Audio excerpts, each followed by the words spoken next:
Missing link म्हणजेच आताचा connecting link लोकार्पण सोहळ्याच्या आजच्या या कार्यक्रमामध्ये उपस्थित असलेले राज्याचे लोकप्रिय मुख्यमंत्री आदरणीय देवेंद्रजी फडणवीस साहेब, उपमुख्यमंत्री आदरणीय एकनाथजी शिंदे साहेब, मंत्रिमंडळातील माझे सहकारी श्री शिवेंद्रराजे भोसले, आदित्यताई तटकरे, भरत शेठ गोगावले, मेघनाताई बोर्डीकर, सुनीलजी तटकरे, श्रीरंगाप्पा बारणे, श्री अनिलजी गायकवाड, श्री मिलिंद म्हैसेकर, श्रीमती मनसा म्हैसेकर, तसेच सर्व प्रसार माध्यमातले सर्व प्रतिनिधी, सर्व अधिकारी, कर्मचारी, सर्वच इथे राबणारा कर्मचारी वर्ग आणि माझ्या बंधू भगिनींनो, आज 1 मे आपल्या सर्वांना महाराष्ट्र दिनाच्या आणि कामगार दिनाच्या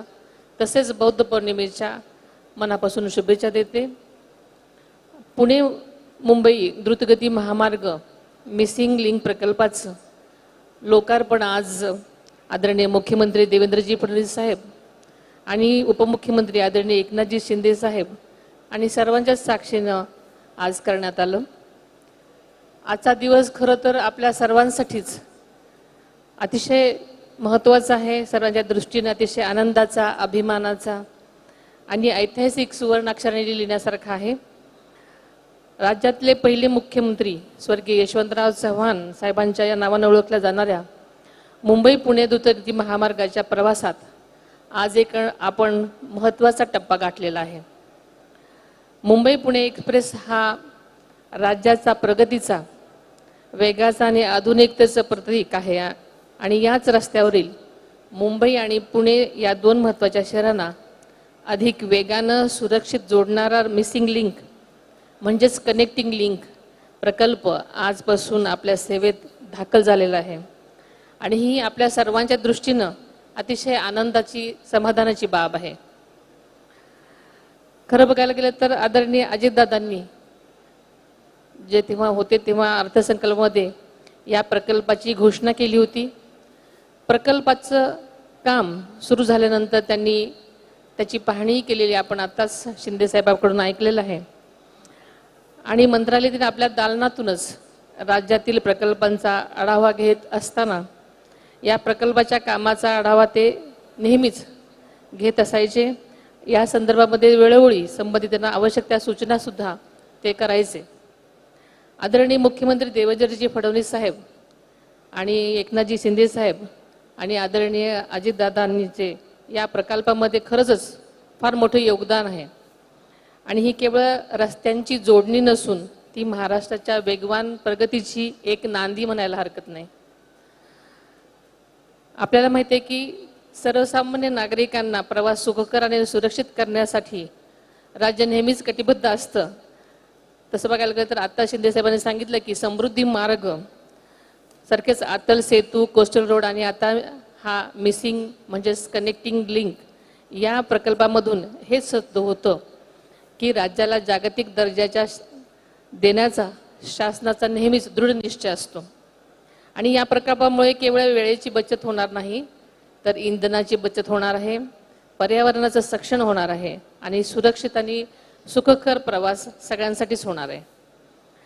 आपल्याला माहिती आहे की घाटातील तीव्र वळणं टाळून प्रवासाचा अंतर कमी झालेला आहे. त्यामुळे पथकर नाक्यावरील विस्तारीकरणामुळे वाहतूक कोंडी टाळता येईल. इंधनाच्या वापरात घट झाल्यामुळे दररोज 1 कोटी रुपयाची बचत पण होणार आहे आणि त्यातून सुरक्षिततेचं प्रोत्साहन देऊन अपघाताची संख्याही कमी होणार आहे आणि त्यामुळे मला नक्कीच वाटतं की हा सगळ्यांसाठी अतिशय उपक्रम उपयोगाचा आहे. हा मिसिंग लिंक प्रकल्प राज्याच्या आर्थिक प्रगतीचा दुवा आहे. त्यामुळे उद्योग, व्यापार, पर्यटन आणि गुंतवणुकीसाठी ते मार्ग नक्कीच उघडलेले आहेत. या प्रकल्पामध्ये पर्यावरणाचा विशेष विचार करण्यात आला आहे. आधुनिक सुरक्षा, बोगद्यामध्ये आधुनिक सुविधा आणि वाहतूक व्यवस्थापन प्रणाली यामुळे हा मार्ग भविष्यामध्ये स्मार्ट एक्सप्रेस वे ठरणार आहे.